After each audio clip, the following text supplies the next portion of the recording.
오늘 말씀은 사도행전 2장 22절에서 36절까지의 말씀입니다. 앞에서 말씀드린 것처럼 사도행전 2장 14절에 41절까지는 베드로의 설교입니다. 이 베드로의 설교는 세 부분으로 나뉩니다. 그 중에서 오늘 말씀은 둘째 부분입니다. 14절에서 21절 이 앞부분에서 베드로는 오순절 성령 강림 사건의 성격을 설명했습니다.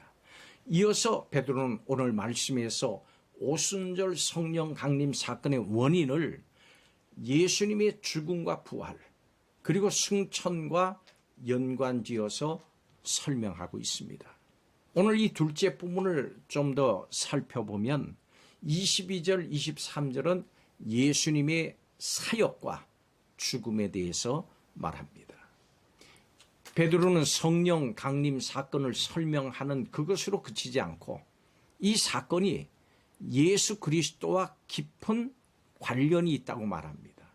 유대인들은 모두가 예수님이 행하신 기적들을 알고 있었습니다. 그런데 유대인들은 이방인들의 손을 빌려서 예수님을 죽였습니다. 그리고 24절에 32절까지는 예수님의 부활에 대해서 말합니다. 베드로는 예수님의 이 부활을 설명하기 위해서 시편 16편 8절 이하를 인용합니다. 이 시편에서 가리키는 주는 다윗이 아닙니다. 다윗은 죽어서 예루살렘에 묻혀 있기 때문입니다. 결국 이 시편에서 주는 예수님의 부활을 얘기합니다. 그리고 33절에 36절까지는 예수님의 승천에 대해서 말합니다. 하나님이 높이신 예수님은 약속하신 성령을 아버지께 받아서 제자들에게 부어주셨습니다. 시편 110편 1절이 예수님의 승천을 뒷받침하고 입증하는 그 본문의 말씀으로 인용됩니다. 하나님은 예수님을 주와 그리스도가 되게 하셨습니다. 오순절 성령 강림 사건이 일어난 이유는 예수 그리스도께서 십자가에 달려 죽으신 후에 부활하시고 또 승천하셨기 때문입니다. 예수님의 이 부활과 승천을 설명하기 위해서 베드로는 시편 16편 8절에 11절 그리고 110편 1절을 인용했습니다. 이렇게 베드로는 사람들 앞에서 예수님의 부활과 예수님의 주님 되심을 증거했습니다. 베드로는 유대인들이 가장 우러러 보는 다윗과 예수님을 비교하면서 말씀을 전했습니다. 예수님은 이스라엘 역사상 가장 훌륭한 왕인 다윗과도 비교할 수 없이 위대한 분이십니다. 오늘 말씀을 통해서 예수님은 어떤 분이신지 다시 한번 살펴보겠습니다. 첫째로 예수님은 다윗이 주라고 부른 분입니다. 다윗은 시편 110편에서 예수님을 주라고 불렀습니다. 당시 다윗은 이스라엘에서 가장 높은 사람이었습니다. 모든 사람이 다윗을 왕으로 높였습니다. 이스라엘에 이 다윗보다 높은 존재는 없었습니다. 그런 다윗이 주라고 부르는 분이 계셨습니다. 바로 예수 그리스도입니다. 사람들이 무시하고 조롱하고 핍박하다가 결국 십자가에 못 박아 죽인 예수님이 사실은 그들이 그렇게 존경하는 다윗의 주님이었던 겁니다. 베드로는 이 엄청난 사실을 유대인들 앞에서 선포했습니다. 우리에게 예수님보다 위대한 분은 없습니다. 다윗이 주님이라고 부른 바로 그분을 우리도 주님이라고 부릅니다.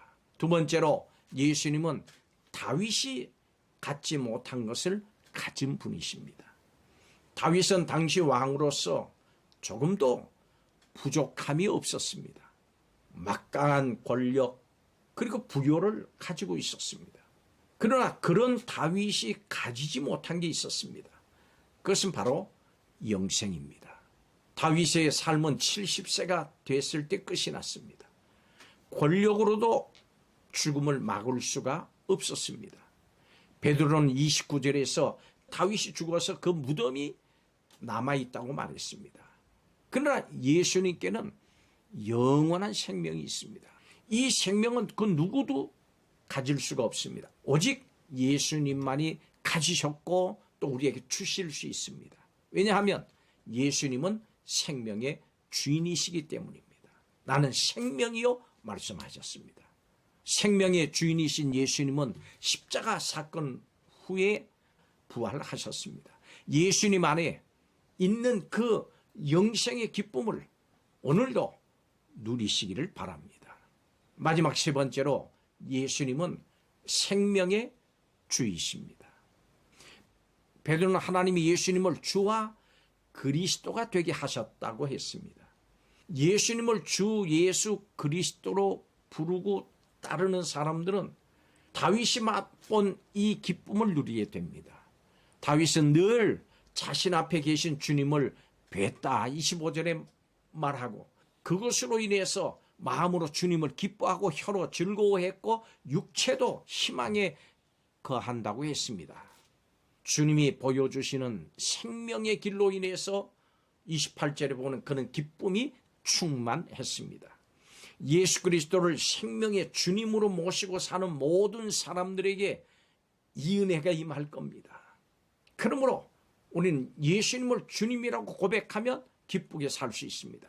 당시 베드로를 비롯한 제자들은 바로 이런 기쁨 속에서 살고 또 기쁨 속에서 복음을 증거했습니다. 우리도 이렇게 기쁨이 충만한 가운데 살아가고 또 주님을 증거해야 합니다.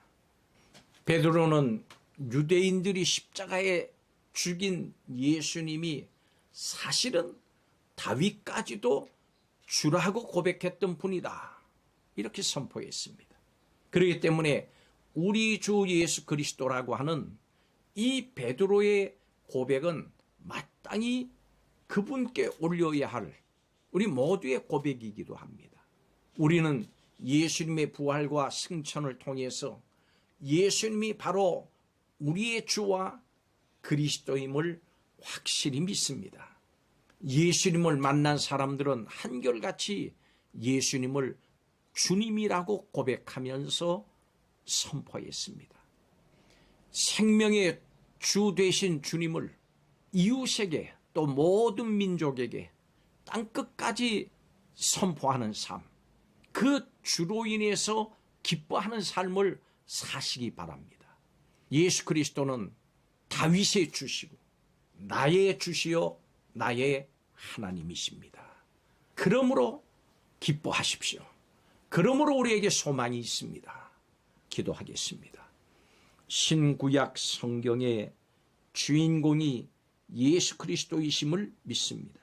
성령을 받은 베드로가 많은 영혼에게 선포한 예수님과 생명을 살리는 구원의 복음을 이 시대를 사는 우리도 성령의 충만함을 얻어서 베드로와 동일하게 전하게 하시고 또 이 예수 주님으로 인해서 기뻐하는 삶, 어떠한 경우에서도 소망 가운데 사는 성도들이 다 되게 하여 주옵소서.